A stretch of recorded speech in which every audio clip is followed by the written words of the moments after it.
Jeg står her i Malmø, og derfor ser nærmere på Tom Clancy's The Division. Et spil, som jeg ved, der er rigtig mange af jer derude, der glæder sig sygt meget til. We are the Division.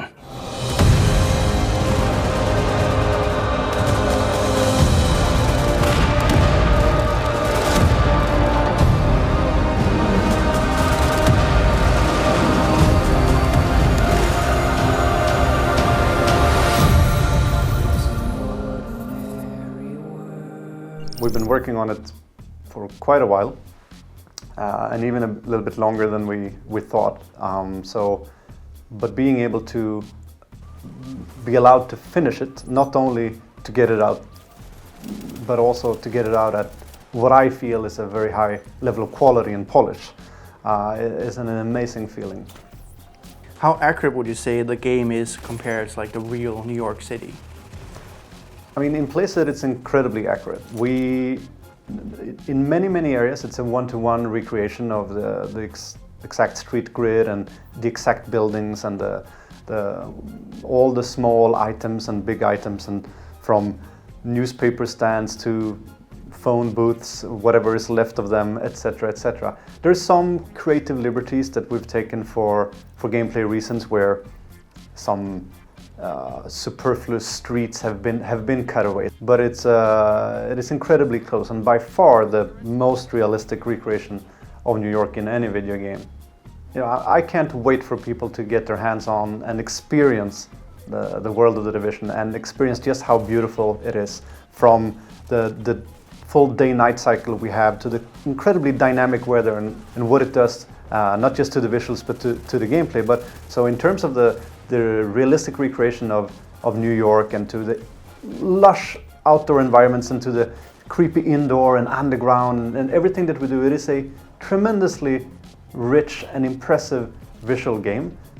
So basically, very early on in the game, you're tasked with establishing a base of operations, and that is so that you have a home base, a fort in the wilderness from which to sort of a power base to build on. And the base has three physical wings, if you will, three physical departments and areas, and these are run by three different persons that you yourself get to go out and find and bring back to the base, and that's the very first things you do when you arrive in Manhattan. So it's a little bit of a setup for the game.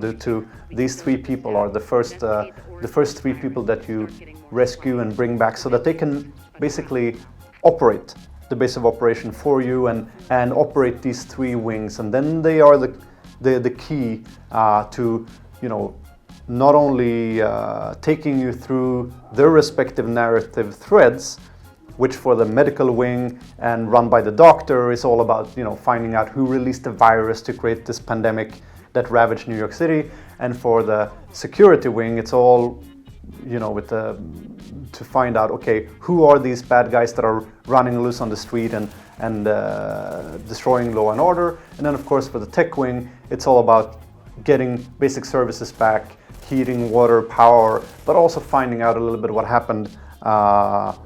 Well, no, that's spoiler territory.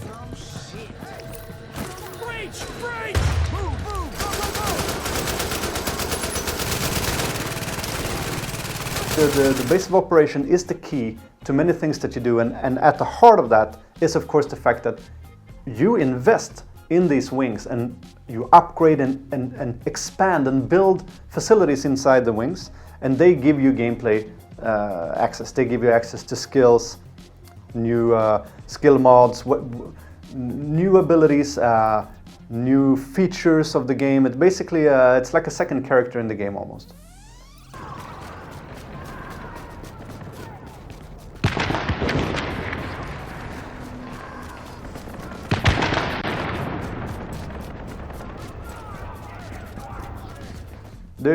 There are many types of missions in the game, and we try to vary up of course, keep the gameplay fresh. One of the things that we try to do with the main missions is to keep them fairly focused in terms of what it is that you have to do, because of the co-op aspect of the game. And so for the main missions, they are the mission type where we actively encourage you to group up with other players, even strangers. So we have this very easily accessible in-world matchmaking option. So when you approach a main mission, you basically have, with just a click of a button, you can say, hey, you know, others, you can see others are playing this mission, you know, matchmake me with them, and then we can tackle it together. You don't have to do that. You can absolutely play the whole game solo if you want to, and it's a great solo game with a great story.